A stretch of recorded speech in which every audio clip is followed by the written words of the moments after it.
Good morning, good afternoon, good evening, folks. Michael Zuber, one rental at a time, back with the man, myth, the legend, Matt, the mortgage guy. How you doing, buddy?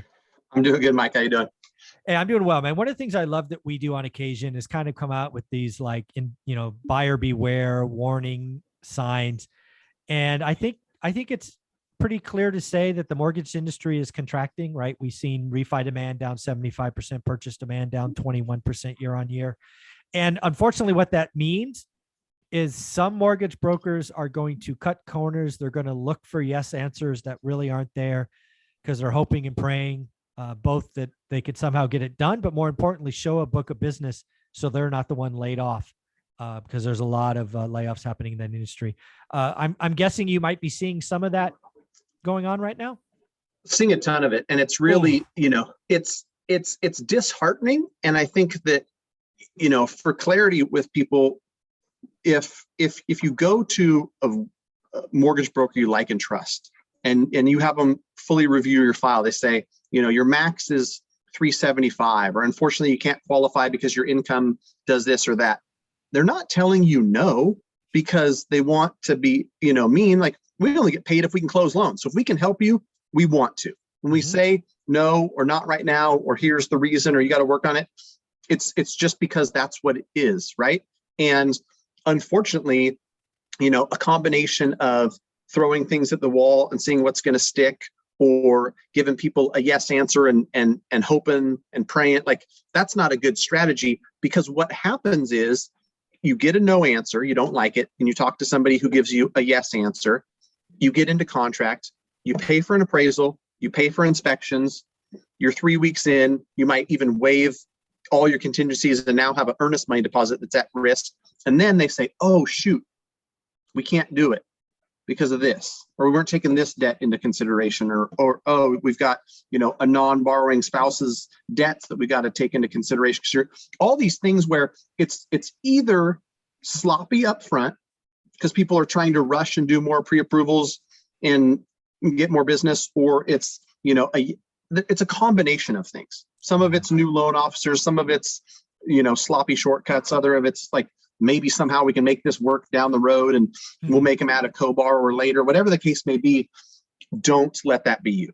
All that time, effort, energy, and money that's lost, that's painful. And what happens, Mike, those folks come to me, please help me.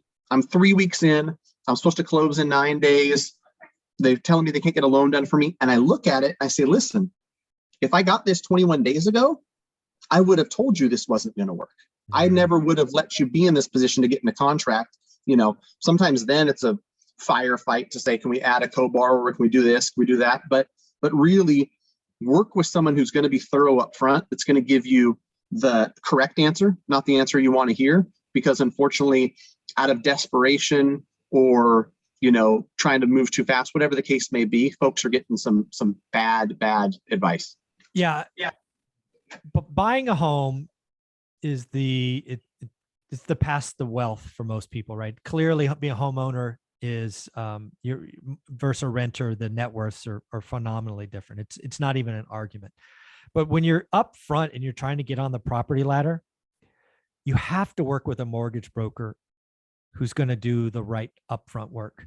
And what I would tell that homeowner is, if you get a no from somebody like Matt, the mortgage guy, don't hear it as no. Hear it as not yet. Because what Matt's going to tell you is, we can't do it because of 1, 2, or 3. You can work on 1, 2, or 3. Working with a mortgage broker who is out for themselves, not you, which is the big difference with Matt. He's there for you. And oh, by the way, if it works, he'll get paid, no question.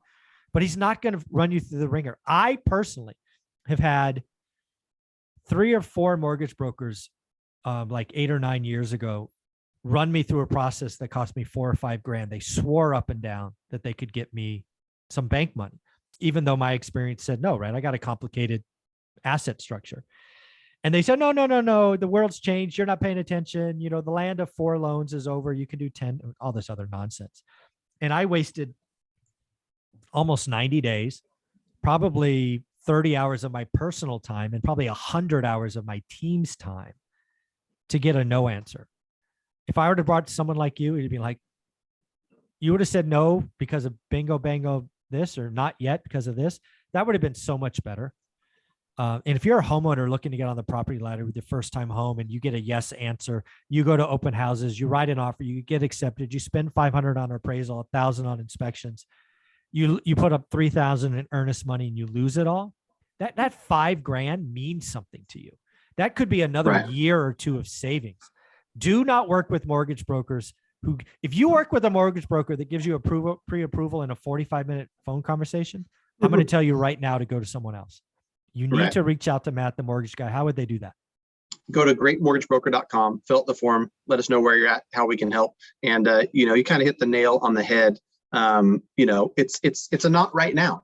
And I think that for a lot of buyers, it might hurt at first. And then maybe sometimes it's an ego thing. It's like, you told me I can't buy right now, but it's really in your best interest if you get the good advice of, hey, listen, if you save a little bit more money to where you're able to put 5% down and, pay off this debt and that debt, you're going to be in a lot better position debt to income wise to maybe buy something in this neighborhood. You're going to get a better rate. Your mortgage insurance is going to be lower. It's just going to be all around better for you, because that's the thing too, is like, first home for a lot of people isn't a market thing, an interest rate thing. It's when you're financially stable and ready, we can help you get to that place. Right. And if we identify the 585 credit score, a lot of consumer debt and this, that, and the other, that really tells us, one, you might not qualify altogether, but two, if we had to squeak out something that's at the very low end, right? Maybe we put together a plan that's 6 or 12 months that gets you ready, right? And then puts you in a better mortgage, in a better position to win long-term. I'd much rather do that than shove somebody in for the sake of the next commission. We're never going to operate like that. Never have and never will. And so heed the good advice. Don't go searching for the answer that you want to hear that feels good right now. It might not be the best decision. Yeah. And the last thing I will say is I expect a buyer's market for at least the next couple of years. So don't rush. Don't do this. Work with a mortgage broker is going to, again, if you think you're on the edge, work with somebody like Matt, the mortgage guy, who's going to tell you the truth, tell you, hey, get rid of that 18K credit card or whatever it is. And you're going to be in much better shape. The next 2 years, buyer's market, as we talked about in video number 1, no need to overpay in lots of markets, maybe a few. But I'm excited for the next 2 years for homeowners and investors. And most of us need to borrow money. So reaching out to Matt, the mortgage guy, is the way to go. One more time, how do you want them to do that?